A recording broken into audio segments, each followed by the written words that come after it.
If you want to continue to follow our adventure, click subscribe.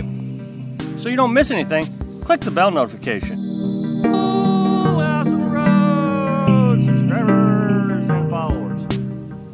Well, as everybody knows, we're in Missouri because Carolyn's daughter is sick. She's only got a few months to live. And as a result, we'll probably be here through the most portion of the winter. What we're doing is about every 2 weeks, we go out to the conservation areas in the national forest and we just do our life. And then after that, we go spend a week with Carolyn's daughter, visit with her. That way we're not always in her face and tearing down her life. She can have, her life still.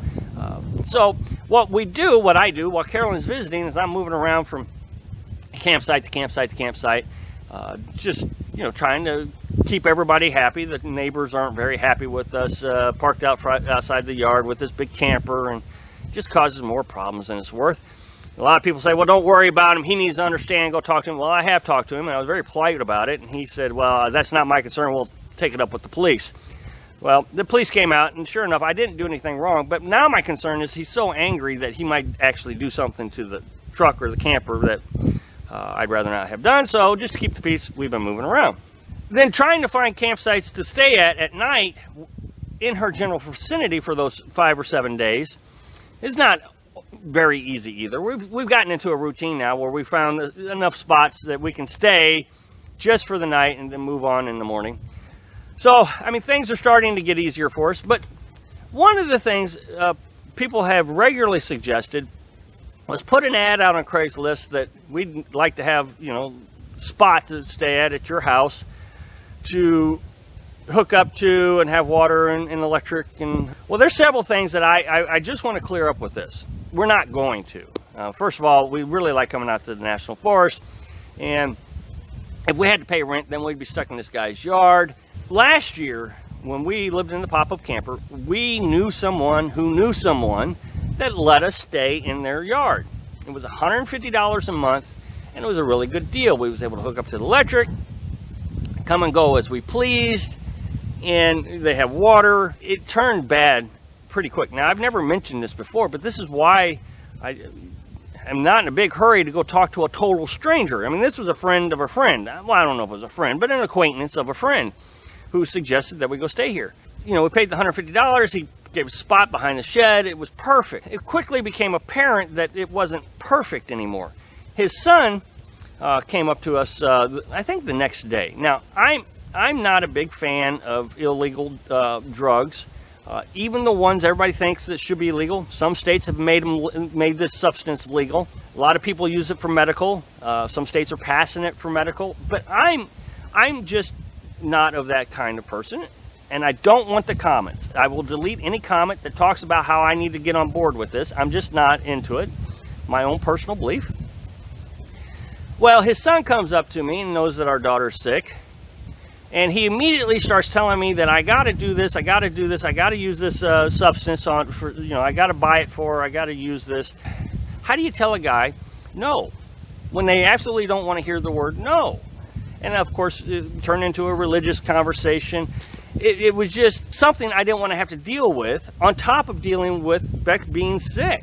But this became a regular conversation that I had to have probably, I would say once a week, talking about something that I absolutely don't want to talk about. I don't want to be around it. I don't want to talk about it. I don't want anything to do with it. I'm just not interested. And for some reason, that he just did not care. Of course, it's his property, so my choices are leave.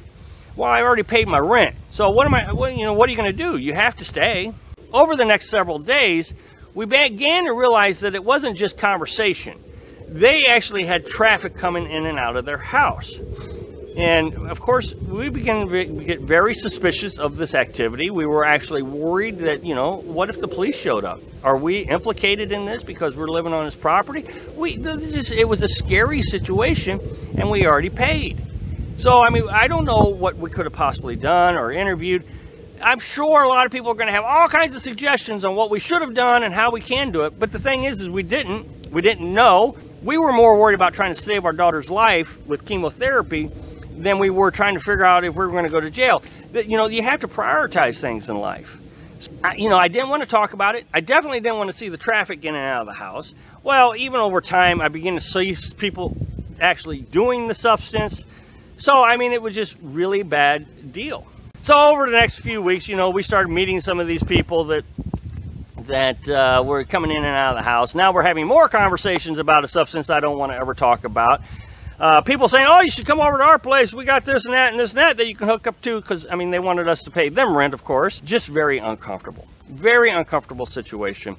These folks really thought that they had a right to it and that everybody should just accept it. And, I felt like I was paying rent. I didn't have to accept anything. So it wasn't a huge fight. It wasn't a big deal. But they came out hoping that, suggesting, implying that they needed some help to get the pump replaced. Well, I mean, we're on an emergency fund already because we're having to transport Carolyn's daughter back and forth to the hospital every day. So we're already spending a lot more money than what we have budgeted.